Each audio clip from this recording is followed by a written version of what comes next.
Indian സിനിമയിലെ ഇതിഹാസ താരങ്ങൾ അണിനിരക്കുന്ന വമ്പൻ ബജറ്റിൽ ഒരുങ്ങുന്ന ബ്രഹ്മാണ്ഡ ചിത്രമായ കൽക്കിയുടെ ഇനിയുള്ള ഭാഗങ്ങളിൽ ദീപിക പടുക്കോൺ ഉണ്ടാകില്ല എന്നുള്ള വാർത്തയാണ് ഇപ്പോൾ സോഷ്യൽ മീഡിയ ഏറെ ചർച്ച ചെയ്യുന്നത്. ബോളിവുഡ് താരം ദീപിക പടുക്കോൺ കൽക്കിയുടെ ഇനിയുള്ള ഭാഗങ്ങളിൽ ഉണ്ടാകില്ല എന്ന വാർത്തക്ക് തൊട്ടു പിന്നാലെ പല വിധത്തിലുള്ള അഭ്യൂഹങ്ങളാണ് പുറത്തുവരുന്നത്.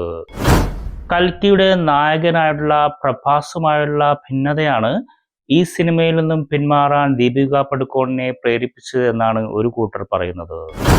ഇന്ത്യൻ സിനിമയിലെ തന്നെ ഇതിഹാസ താരങ്ങളായിട്ടുള്ള അമിതാഭ് ബച്ചനും കമൽഹാസനും ശോഭനയും ദുൽഖർ സൽമാനും രാജമൗലിയും ഒക്കെ അഭിനയിച്ചിട്ടുള്ള ഈ ബ്രഹ്മാണ്ഡ ചിത്രത്തിൽ നിന്നും ദീപിക പടുക്കോൺ പിന്മാറാനുള്ള മറ്റൊരു കാരണമായിട്ട് പറയുന്നത് ദീപിക പടുക്കോണും പ്രൊഡക്ഷൻ ഹൗസും തമ്മിലുള്ള ചില അഭിപ്രായ വ്യത്യാസങ്ങളാണ്.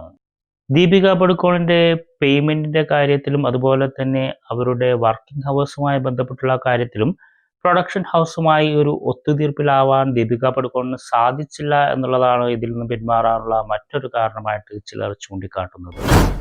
എന്തുതന്നെയാലും നാഗ് അശ്വിൻ സംവിധാനം ചെയ്യുന്ന കൽക്കിയുടെ ഇനിയുള്ള ഭാഗങ്ങളിൽ ദീപിക പടുക്കോൺ ചെയ്ത വേഷത്തിലെത്തുന്നത് മറ്റേതെങ്കിലും ബോളിവുഡ് നടിമാരായിരിക്കുമോ? അങ്ങനെയാണെങ്കിൽ ആരായിരിക്കും ആ വേഷത്തിലെത്തുക? ആലിയ ഭട്ടിനെയും പ്രിയങ്ക ചോപ്രയും തുടങ്ങി മറ്റ് പല നടിമാരുടെ പേരുകളും പലരായിട്ട് ഉന്നയിക്കുന്നുണ്ട്. എന്നാൽ ഇവരെ ആരെയും പരിഗണിക്കാതെ നമ്മുടെ മലയാള സിനിമയിൽ നിന്നും ഒരു നടിയെ പരിഗണിക്കുകയാണെങ്കിൽ ആരെയായിരിക്കും അതിനുവേണ്ടി കൺസിഡർ ചെയ്യുക?